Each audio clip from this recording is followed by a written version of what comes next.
Hello friends, स्वागत है आपका यूपीएससी एट होम प्रविशा के यूट्यूब प्लेटफॉर्म पे। हमने यूपीपीसीएस एंड यूपीएससी की मेंस आंसर राइटिंग स्टार्ट की। उसी सीरीज़ में ये हमारा 4th क्वेश्चन है। लेट ना करते हुए हम क्वेश्चन स्टार्ट करते हैं। क्वेश्चन हमारा जीएस पेपर फर्स्ट का पार्ट है। क्वेश्चन को देखेंगे। भारतीय समाज में जाति आधारित भेदभाव का एक लंबा इतिहास रहा है। इस समस्या को दूर करने के क्रम में अम्बेडकर के योगदान पर चर्चा कीजिए। इसमें मेन बॉडी में लिखा जाएगा कि अम्बेडकर का क्या योगदान था जाति व्यवस्था को दूर करने के लिए। जाति से आधारित जो समस्या है उसके निवारण के लिए अम्बेडकर के योगदान को पूछा गया है। तो ये हमारा जो है योगदान जो है हमारा ये मेन बॉडी का पार्ट हो जाएगा। और हम इंट्रोडक्शन में 30 to 40 वर्ड्स में हम इंट्रोडक्शन में जाति के बारे में बताएंगे कि जाति का अर्थ क्या होता है। जाति का अर्थ होता है विभिन्नता से, मतलब जाति के आधार पर भारतीय संविधान को 4 पार्ट में डिवाइड किया गया है: ब्राह्मण, क्षत्रिय, वैश्य, शूद्र। और इसका जो वर्णन है वह ऋग्वेद के 10वें मंडल के पुरुष सूक्त में किया गया है। और इसके अनुसार कि प्रत्येक व्यक्ति को उसकी जाति के आधार पर विभाजित किया गया है और उसके कार्यों के आधार पर ही उसकी जाति निर्धारित की गई है।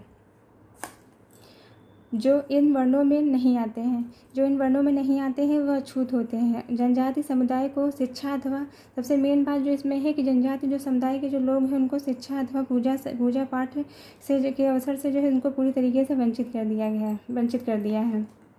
ये हमारा इंट्रो कंप्लीट होता है। अम्बेडकर ने जाति आधारित भेदभाव को दूर करने के क्रम में अद्वितीय योगदान दिया है। सबसे पहले इन्होंने संविधान का प्रारूप तैयार किया। संविधान के प्रारूप में इन्होंने क्या किया है, अगर क्वेश्चन को बहुत डिटेल में लिखना है तो हम इसमें जो है इसी पॉइंट में और कुछ पॉइंट्स बढ़ा सकते हैं। इसको देख लेंगे। अम्बेडकर ने संविधान सभा के प्रारूप तैयार किया है जिसमें उन्होंने आर्टिकल 14 से लेकर 18 तक में जो है जाति आधारित भेदभाव को दूर करने का प्रावधान किया है। इसके अंतर्गत आर्टिकल 14 के अंतर्गत उन्होंने कहा है कि विधि के समझ समता अथवा विधियों को, मतलब किसी भी व्यक्ति को, चाहे वो कोई भी जाति का हो, उसको विधि के समझ समता अथवा विधियों के समान संरक्षण से वंचित नहीं किया जाएगा।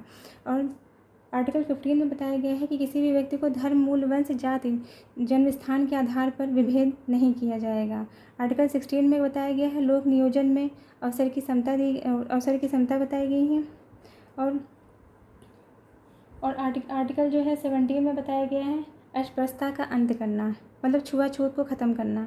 और आर्टिकल 17 में आर्टिकल 18 में उपाधियों के अंत से संबंधित प्रावधान किया गया है। दूसरा पॉइंट है जाति आधारित भेदभाव को दूर करने में अनेक आंदोलन किए गए हैं। मतलब अम्बेडकर ने जो है जाति आधारित जो है भेदभाव को दूर करने के लिए कई आंदोलन भी चलाए हैं।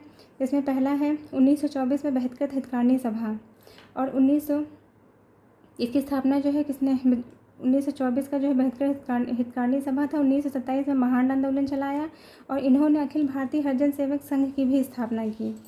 और तीसरा पॉइंट है धार्मिक स्थलों में स्थान, मतलब जनजाति समुदाय अथवा अछूतों को पूजा पाठ करने तथा मंदिर में प्रवेश करने की भी अनुमति दिलाई। और 15,000 जनजाति लोगों को इन्होंने मंदिर में प्रवेश कराया था।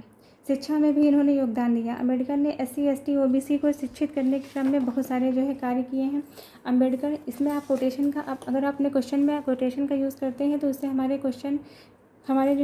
क्वेश्चन काफ़ी अट्रैक्टिव हो जाता है और उसमें हमारे 1 पॉइंट तो एक्स्ट्रा बढ़ ही जाएंगे कोटेशन यूज़ करने से। हमने इसमें कोटेशन यूज़ किया है। अम्बेडकर का कहना था कि शिक्षा उस शेरनी का दूध है जो जितना पिएगा वह उतना ही दहाड़ेगा। दूसरा है अम्बेडकर कहते हैं कि अगर आपके पास 2 रुपये हैं तो 1 रुपये की रोटी लो और दूसरे से किताब, क्योंकि किताबें हमें जीना सिखाती हैं। 1932 में विधानसभा में जनजातीय समूहों को सीटों में आरक्षण दिलाने के लिए इन्होंने गांधी के साथ मिलकर पूना पैक्ट पर हस्ताक्षर किए थे। ये हमारा मेन बॉडी का पार्ट कंप्लीट होता है। और ये है निष्कर्ष में हमने लिखा है अंततः हम यह कह सकते हैं कि जाति आधारित भेदभाव का एक लंबा इतिहास रहा है हमारे समाज में। अम्बेडकर संविधान का निर्माण करके जिसमें आर्टिकल जो है 14 से लेकर 18 तक समानता से संबंधित प्रावधान अथवा विभिन्न आंदोलनों के माध्यम से धार्मिक समानता का अधिकार अथवा विभिन्न आंदोलनों के माध्यम से इन्होंने जो है धार्मिक स्थलों पर भेदभाव को दूर किया है अथवा शिक्षा में समानता लाने अथवा शिक्षा का अवसर प्रदान करने में, मतदान में आरक्षण दिलवाकर जाति आधारित भेदभाव को कम कर महत्वपूर्ण योगदान दिया है। तो हमारा निष्कर्ष कंप्लीट होता है। क्वेश्चन देख लेंगे पूरा।